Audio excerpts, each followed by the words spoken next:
नमस्कार, ओम साईराम। साईं की कहानी साईं भक्तों के संग। इस कार्यक्रम में हम सभी साईं भक्तों का स्वागत करते हैं।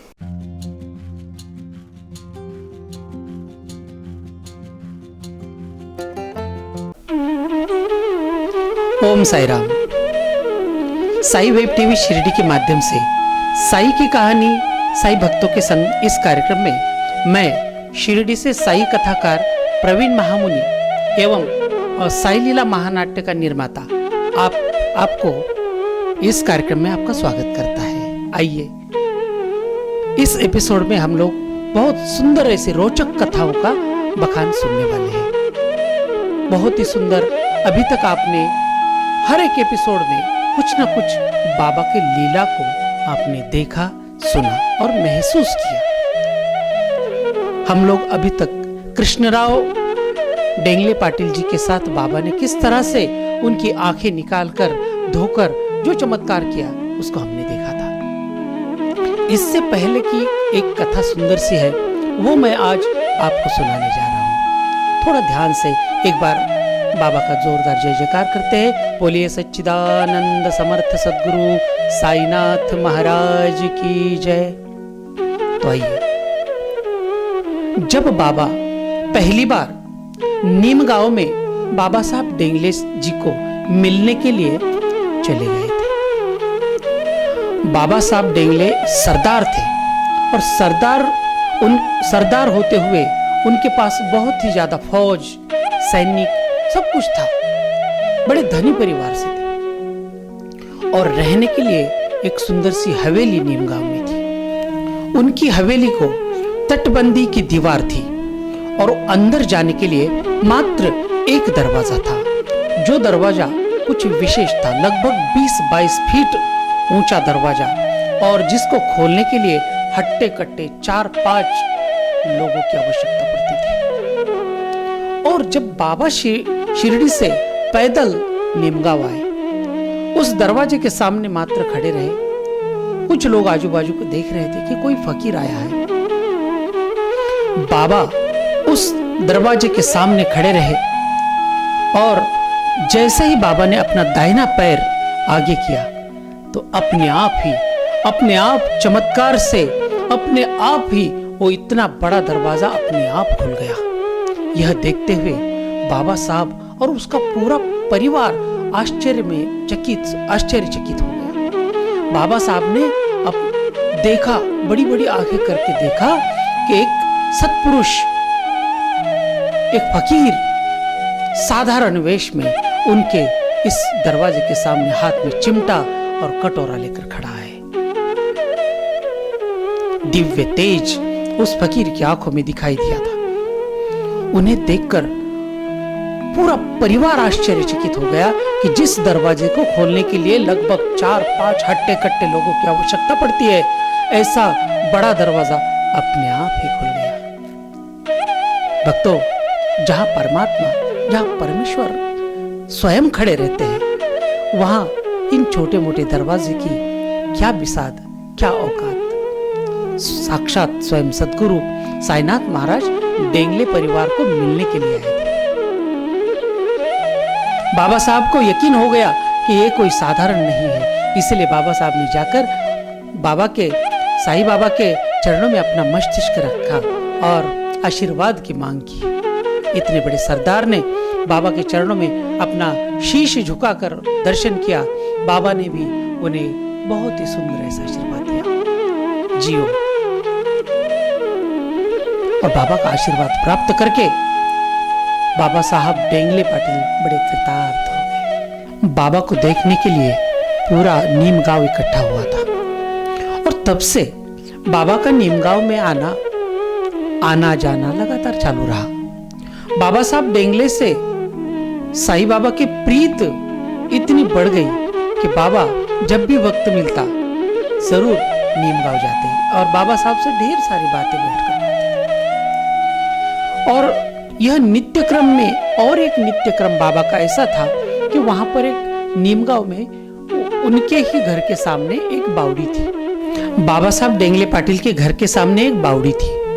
उस बावड़ी की एक विशेषता ऐसी थी कि जिसका ऊपर से घेरा था वो 4 फीट का था।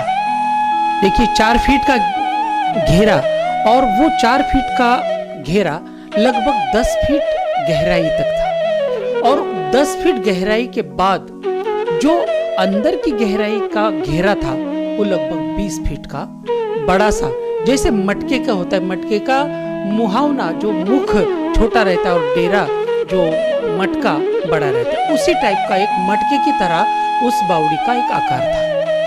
बाबा जब भी आते अपने हाथों से उस बावड़ी से पानी निकालते, हाथ मुंह धो के अच्छे से सुचिरभूत होके फिर बाबा जी से मिलने के लिए उनके घर में जाते। अपने ही कफनी से मुंह पोंछते थे, अपनी ही कफनी से हाथ मुंह पोंछकर बाबा साहब डेंगले पाटिल के घर में जाते थे। और एक दिन की बात है, जब बाबा उस बावड़ी पर हाथ मुंह धो रहे थे, तभी बाबा साहब डेंगले पाटिल ने आके उनके चरण का स्पर्श किया। तो साईं बाबा ने कहा, बाबा साहब मेरे मन में एक बात है, कहता हूं सोचता हूं कि आज तुम्हें बता ही दूं। इस बावड़ी में इतना सुंदर सा मीठा मीठा पानी है, जल है। अगर तुम इस बावड़ी का पानी आजू बाजू के परिसर के सभी लोगों को उपयोग लाने के लिए अगर कह दो, उनके भी उपयोग में आएगा वो पानी।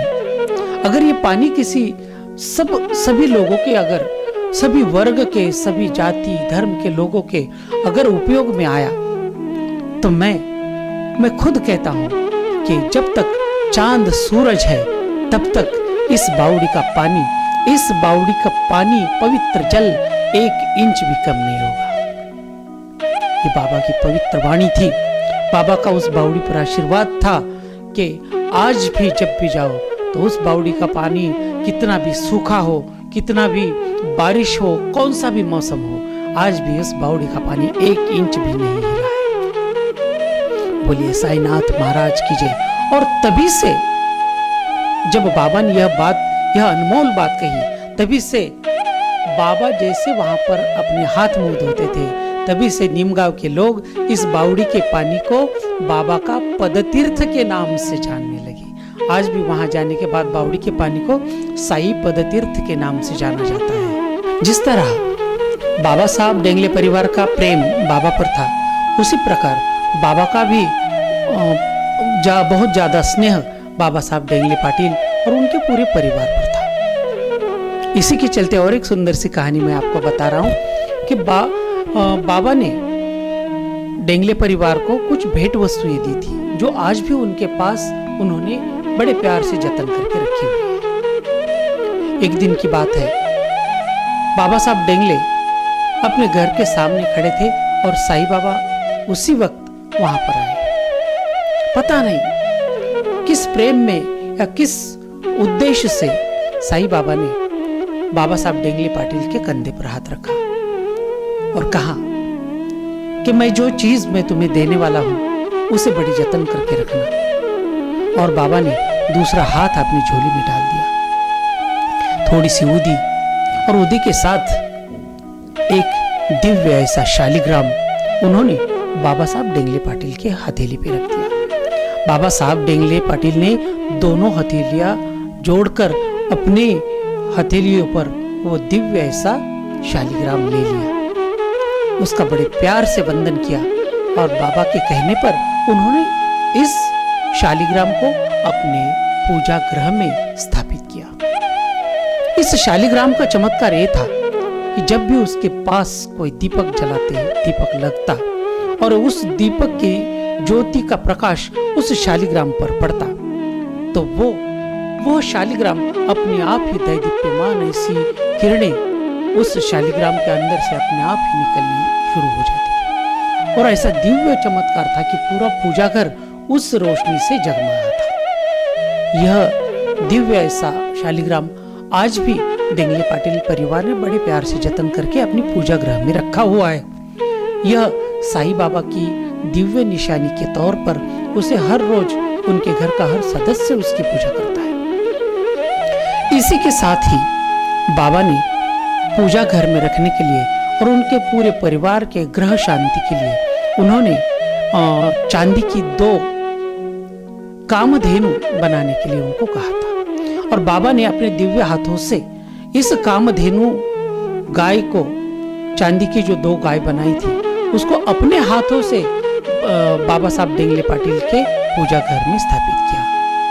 1 साल के लिए पूजा करने के लिए कहा था, लेकिन आज तक वो पूरा परिवार उन कामधेनु की पूजा करता है और इसीलिए आज भी बाबा के आशीर्वाद से वो पूरा परिवार सकुशल है, आनंदमयी वातावरण में आज व्यतीत हो रहा है। बहुत सुंदर सी ऐसी बहुत ही रोचक कथाएं लेकर हम साई वेब टीवी शिरडी के माध्यम से आपको मिलने के लिए आएंगे। साई की कहानी साई भक्तों के संग इस कार्यक्रम में नए एपिसोड लेकर मैं प्रवीण महामुनि आपके सामने हाजिर होऊंगा। इसी तरह, इसी के चलते हमेशा की तरह साई बाबा का एक सुंदर सा भजन आपको मैं सुनाऊंगा। आइए, बोलिए सच्चिदानंद सद्गुरु साईनाथ महाराज की जय। साईनाथ तुम्हें मैं खत लिखता, पर पता मुझे मालूम नहीं। सुख भी लिखता, दुख भी लिखता, पर पता मुझे मालूम नहीं।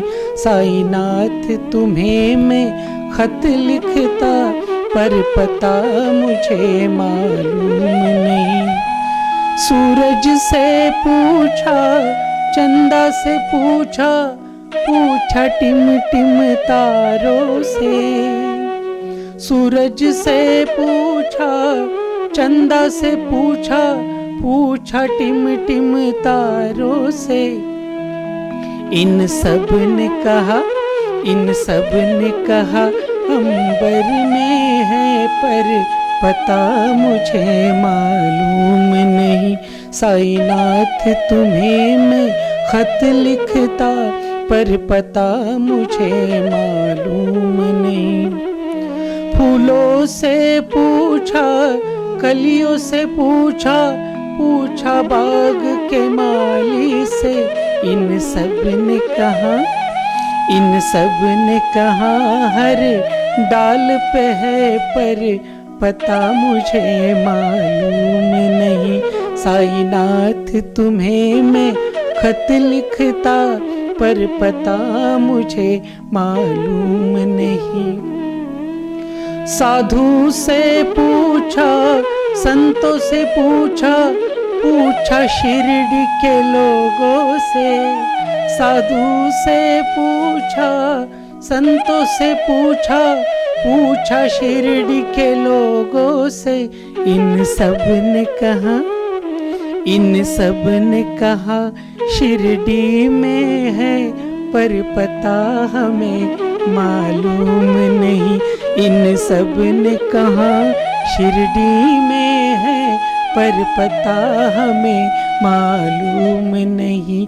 साईनाथ तुम्हें मैं खत लिखता, पर पता मुझे मालूम नहीं। बोलिए सच्चिदानंद सद्गुरु साईनाथ महाराज की जय। आइए, कोरोना का दौर चल रहा है, अपने अपने घरों में रहिए, प्रशासन के दिए हुए नियमों का पालन करें और सुरक्षित रहिए। ओम साई राम।